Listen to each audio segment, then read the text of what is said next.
defensively? Are they a little bit behind maybe where you expected? How would you gauge that side of things? Yeah, I mean, I don't know if there was a clear-cut expectation. Stephanie White has no updates on her star player. Let me say that again so every single person watching this video understands the absolute magnitude of what just happened. 5 days after Caitlin Clark suffered a back injury that forced her to miss practice during the Commissioner's Cup break, the head coach of the Indiana Fever stood in front of reporters and said she has no updates, no timeline, no clarity, no plan, just vague promises about individual workouts and addressing slippage. And if you are sitting there thinking this sounds familiar, you are not losing your mind. This is the exact same playbook they ran last year when they kept Caitlin Clark in bubble wrap while feeding us corporate nonsense about ramping her up and getting her legs under her. Welcome back. This is Hoop Vision Daily, and today we are ripping the doors off the most dysfunctional franchise in professional basketball and exposing the pattern of incompetence that is threatening to waste the prime of the greatest talent the WNBA has ever seen. Here is what we know. Tony East reported that Caitlin Clark missed practice during the first of 4 days of work during the Commissioner's Cup break. Lexi Hull was out sick. Nalissa Smith was also getting individual treatment. But here is the detail that should alarm every single person who cares about this franchise. When reporters asked Stephanie White for an update on Caitlin Clark's status, she said Clark would be doing individual work later. Individual work, not 5-on-5, not contact drills, not team scrimmages. Individual work. The same language we heard last year when they kept the Rookie of the Year isolated from the rest of the roster while the coaching staff pretended they were protecting her. And when pressed further, Stephanie White admitted she had no clear-cut expectation for where this team should be defensively. No expectations, let that sink in for a second. The head coach of a professional basketball team just told the media she does not set expectations for her roster. Before I walk you through exactly what this means for Sunday's game and the rest of the season, I need to make something entirely clear to every single person watching this video. If you have been following this channel for the last 3 weeks, you already know I predicted this exact scenario. 3 videos ago, I told you that the Indiana Fever would find a way to mismanage Caitlin Clark's health during the break. 2 videos ago, I told you Stephanie White's vague injury updates were a red flag. And last week, I told you this franchise does not have the infrastructure to protect their star player. Every single one of those predictions came true. The receipts are in the comments of my last 3 videos. Go check them now. And here is what is coming next. Tomorrow, we are breaking down the full fallout from Sunday's game if Caitlin Clark is ruled out. If you are not subscribed, you are going to miss it. Hit the bell. But right now, we need to talk about what Stephanie White just admitted on camera, because it is worse than you think. Let me walk you through the timeline, because the details matter. Caitlin Clark suffered a back injury during the game on Saturday. The Fever had 4 days of practice scheduled during the Commissioner's Cup break. Day 1 of practice arrives, and Caitlin Clark is not on the floor. Tony East reports she will do individual work later. Stephanie White tells reporters she has no updates. That means 5 days have passed since the injury occurred. And the head coach of the Indiana Fever cannot tell the paying consumer, the fans who buy tickets, the media who cover this team, or the league that depends on Caitlin Clark's star power whether their most important player will be ready for Sunday's game. 5 days. 5. Let me put that in perspective for you. In the NBA, when a star player suffers a back injury, the team releases a detailed injury report within 24 hours. They tell you the diagnosis, they tell you the treatment plan, they tell you the expected return date. They give you transparency because they understand that fans deserve to know what is happening with the players they pay to watch, but in the WNBA and specifically with the Indiana Fever, we get corporate doublespeak and vague promises about individual workouts. And if you think I am being too harsh, let me remind you what happened last year. Do you remember last year? Do you remember when Caitlin Clark was coming off a minor injury and the coaching staff kept telling us she was doing individual work? She is coming along good, they said. She still has not practiced 5-on-5 yet, they said. She still has not taken contact, they said. We are ramping her up, they said. And then we would see videos of Caitlin Clark practicing by herself, dribbling drills, pull-up shooting drills, layup drills, driving drills, catch-and-shoot drills, all by herself.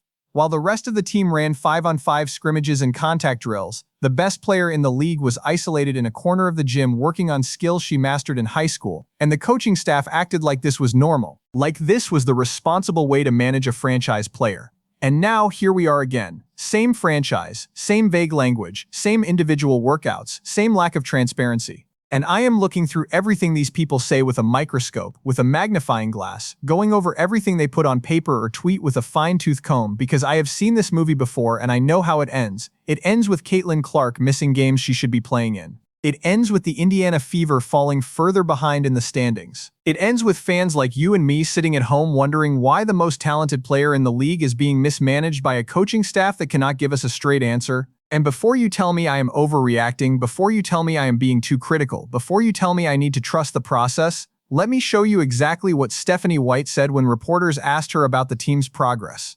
Because what she admitted on camera is the most damning piece of evidence we have that this franchise is not serious about winning. Here is the setup. A reporter asks Stephanie White whether the team is where she expected them to be on the defensive learning curve. It is a straightforward question. Every coach in professional basketball has benchmarks for where their team should be at different points in the season. You set goals, you measure progress, you adjust your expectations based on performance. It is coaching 101. And here is what Stephanie White said in response. Do not take my word for it. The head coach said it herself. Watch this. She said it, with cameras rolling, with reporters taking notes, with fans watching at home. Stephanie White just admitted she does not have clear-cut expectations for her team. Let me say that back to you in case you missed it. The head coach of the Indiana Fever, the team that employs the most popular player in women's basketball, the franchise that sold out arenas across the country last year, the organization that has a legitimate chance to make noise in the playoffs if they can get their act together, just told the media she does not set expectations for her roster. I want every single person watching this video to take a deep breath and process what that means. If you have ever been in charge of anything, your family, a group project at work, a team of employees, a volunteer organization, a recreational sports league, you know that setting expectations is the most fundamental responsibility of leadership. You tell your team what the standard is. You tell them what you expect them to achieve. You tell them what success looks like. You give them a target to aim for. And when they fall short, you hold them accountable. When they exceed the target, you celebrate. But you cannot do any of that if you do not set expectations in the first place. And Stephanie White just admitted on camera that she does not do that. She does not have clear-cut expectations for where this team should be. She is gauging it as they go. She is seeing how quickly they can get there. She is hoping they retain what they learn. That is not coaching, that is hoping, that is wishing, that is crossing your fingers and praying that talent alone will carry you through. And let me tell you something, talent alone does not win championships. Talent alone does not build sustainable success. Talent alone does not protect your star player from injury mismanagement. You need structure, you need accountability, you need a head coach who sets expectations and demands that her team meets them. And the Indiana Fever do not have that. What they have is a head coach who cannot give the media a straight answer about her star player's injury status and who just admitted she does not set expectations for her roster. That is not a serious organization. That is a franchise that is wasting the prime of the greatest talent the WNBA has ever seen. And if you think I am being too harsh, let me walk you through the 4 ways this incompetence is actively sabotaging Caitlin Clark's career. Escalation Pass 1. The tactical failure. Let me be entirely clear with you. When a star player suffers an injury, the head coach has one job: communicate. You tell the media what happened. You tell them what the diagnosis is. You tell them what the treatment plan is. You tell them when the player is expected to return. You do not leave fans in the dark. You do not feed them vague corporate language about individual workouts. You do not wait 5 days to give an update. You communicate early, you communicate often, and you communicate with precision. That is how you manage a franchise player. That is how you protect your star. That is how you maintain trust with the fans who pay to watch your team play. Stephanie White did none of that. 5 days after Caitlin Clark's injury, we still do not know the diagnosis. We do not know the severity. We do not know the treatment plan. We do not know the expected return date. All we know is that Caitlin Clark missed practice and will be doing individual work later.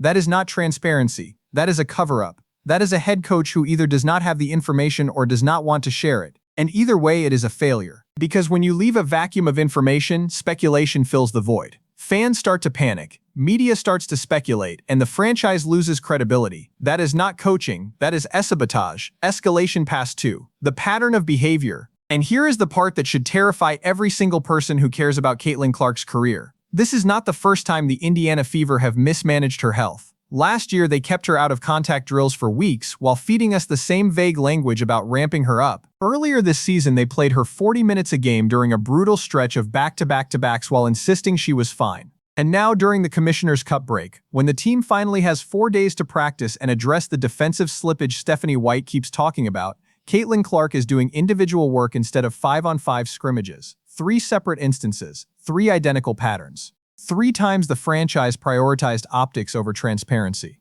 3 times Caitlin Clark paid the price. And let me tell you what is going to happen next. Sunday's game arrives. Caitlin Clark is either going to play through the injury because the Fever cannot afford to lose without her, or she is going to sit and the team is going to get blown out. Either way, the franchise loses. Either way, Caitlin Clark's long-term health is put at risk. Either way, the fans who bought tickets to see the best player in the league are going to feel cheated, and Stephanie White is going to stand at the podium after the game and tell us she is addressing slippage and working on details and gauging how quickly the team can retain information. That is not a plan. That is a prayer. Escalation past 3. Enabler complicity. And here is the question nobody on TV is willing to ask. Where is the front office? Where is the general manager? Where is the team president? Where is the ownership group? Because every single one of them is watching this unfold in real time, and every single one of them is staying silent. They are letting Stephanie White fumble press conferences. They are letting the medical staff operate in the shadows. They are letting Caitlin Clark's injury status remain a mystery 5 days after the fact, and they are doing nothing to fix it. Let me tell you what accountability looks like in a serious organization.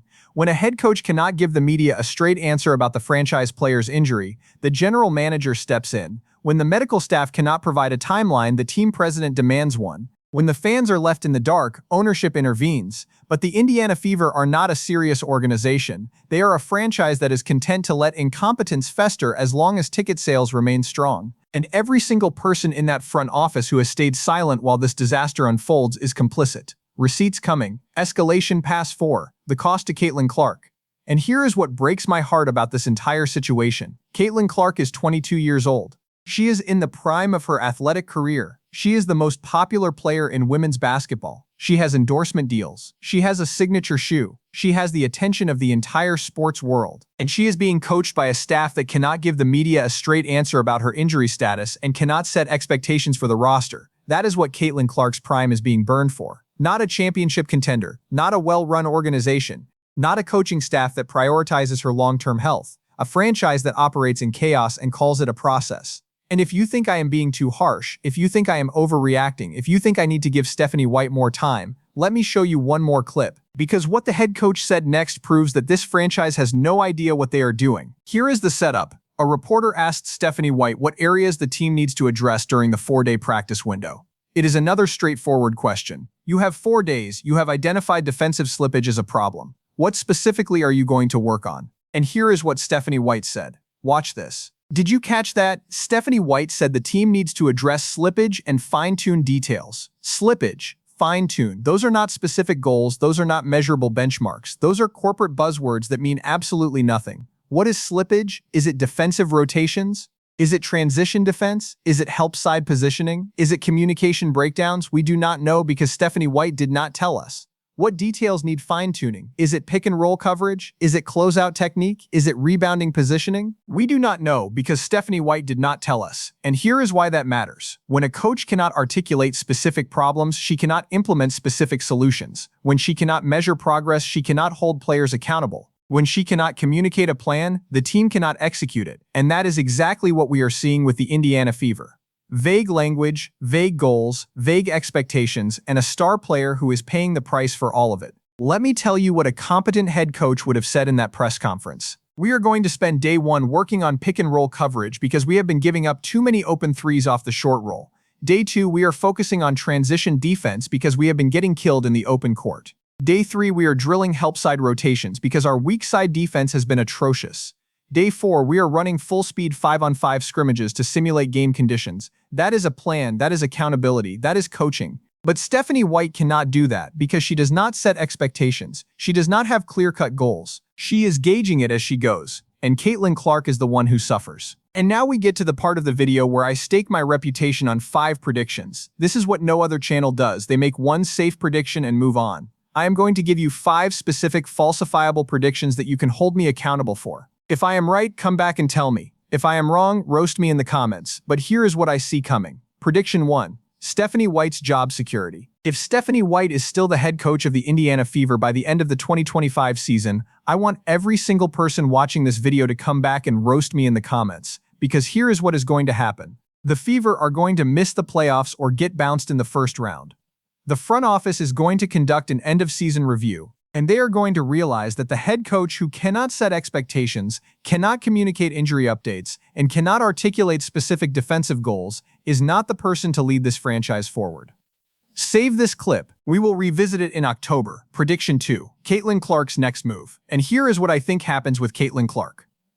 On Sunday, she is going to play through the back injury because the Fever cannot afford to lose without her. She is going to log 35+ minutes. She is going to put up 20-plus points, and she is going to re-aggravate the injury because the medical staff and coaching staff prioritize short-term wins over long-term health. And when that happens, the whispers are going to start. Whispers about whether Caitlin Clark is happy in Indiana. Whispers about whether she would consider requesting a trade. Whispers about which franchises would be willing to gut their roster to acquire her. Save this video. We are going to see those whispers turn into reports by the All-Star break. Prediction 3. Front office consequence. Meanwhile, the Indiana Fever front office is going to face pressure from ownership to make changes, and here is what I think happens. By the trade deadline, the Fever are going to make a desperation move. They are going to trade a rotation player for a veteran defensive specialist in an attempt to patch the holes Stephanie White cannot fix through coaching. It is going to fail. The new player is not going to fit the system. The defensive slippage is going to continue, and the front office is going to look even more incompetent than they already do. Watch the next 2 weeks. Prediction 4. Media narrative shift. And here is the prediction that is going to make people mad. The story is going to break wide open when ESPN or The Athletic runs the article they are already sitting on. Some reporter has been gathering quotes from anonymous sources inside the Fever organization. Some assistant coach or trainer or front office staffer is going to go on the record and say what everyone already knows, that Stephanie White is in over her head, that the medical staff is understaffed, that Caitlin Clark is frustrated, that the franchise is dysfunctional, and when that article drops, the entire narrative around the Indiana Fever is going to shift from playoff contender to organizational disaster. Mark this video. Prediction 5. Season outcome, and here is how the season ends. The Indiana Fever finish as the 7th seed in the playoffs. They draw the 2 seed in the first round. They get swept. Caitlin Clark puts up historic numbers in a losing effort. Stephanie White gets fired 2 weeks later. The front office conducts a coaching search and hires someone with head coaching experience. And we spend the entire offseason wondering what could have been if the Fever had just hired a competent coach in the first place. Save this clip. We will know by September if I am right. And before I let you go, I need to show you one more clip, because what Stephanie White said about Kelsey Mitchell's shoe deal proves everything I have been telling you about the culture inside this franchise. Watch this. Did you hear that? Stephanie White said she is really excited for Kelsey Mitchell. She said Kelsey deserves it. She said Kelsey is finally getting her flowers. And let me be entirely clear with you. I have no problem with Kelsey Mitchell getting a shoe deal. She is a talented player. She has been with the franchise for years. She deserves recognition. But here is what bothers me. When Caitlin Clark signed her shoe deal, Stephanie White did not give her that same energy. She did not talk about how Caitlin deserves it. She did not talk about how Caitlin is finally getting her flowers. She mentioned all the other players who had signature shoes before Caitlin as if to diminish the accomplishment. But when Kelsey Mitchell gets a PE shoe deal, Stephanie White cannot stop gushing. She noticed the shoes the first time Kelsey wore them. She asked Kelsey about them. She is really excited for her. That is not coaching. That is favoritism. That is a head coach who has a preferred player and does not care who knows it. And Caitlin Clark is the one who suffers. Here is the reality. Caitlin Clark is the most important player in the WNBA. She is the reason the Fever sold out arenas last year. She is the reason the league is getting record TV ratings. She is the reason corporate sponsors are finally paying attention to women's basketball. And she is being coached by someone who cannot give her the same energy she gives to Kelsey Mitchell. That is not a recipe for success. That is a recipe for disaster. And if you cannot see it, you are not paying attention. So here is what I need from you. Drop your most honest take in the comments. Is Stephanie White the right coach for Caitlin Clark? Or is the Indiana Fever wasting the prime of the greatest talent the WNBA has ever seen? Pick a side. Defend it. I want to hear from every single person watching this video. And while you are down there, save this comment. I just predicted that Stephanie White will be fired by the end of the 2025 season. If I am right by October, come back and tell me. If I am wrong, roast me. I will take the heat. And tag the friend who keeps telling you the Fever are a well-run organization. Make them watch this video. Make them explain how a head coach who cannot set expectations and cannot communicate injury updates is supposed to lead a franchise to a championship. I will wait. And here is what is coming next. Tomorrow, we are breaking down the full fallout from Sunday's game if Caitlin Clark is ruled out. We are going to walk through every single scenario. We are going to predict how the Fever will try to spin it. And we are going to document exactly how the media covers it. If you are not subscribed, you are going to miss it. Hit the bell right now. This is Hoop Vision Daily. We will see you in the next video. And being able to add some things. Slippage specifically, what do you view as those areas? Well, there's always slippage. I mean, certainly. I think execution, defense. Watch it. The first version that she brought out. I'm real excited for her. You know, she deserves it. I'm excited that she gets this opportunity, and certainly to work with Ty and to be able to do those things. And the first one first time she came out in the shoes, you recognize it because it wasn't what she typically wears, and just asking her about it, and she said she was trying them out, and I'm happy for Kelsey that she's finally getting her flowers. Defensively, are they a little bit behind maybe where you expected? How would you gauge that side of things? Yeah, I mean, I don't know if there was a clear-cut expectation, and being able to add some things. Slippage specifically, what do you view as those areas? Well, there's always slippage. I mean, certainly. I think execution, defense. Watch it. The first version that she brought out. I'm real excited for her.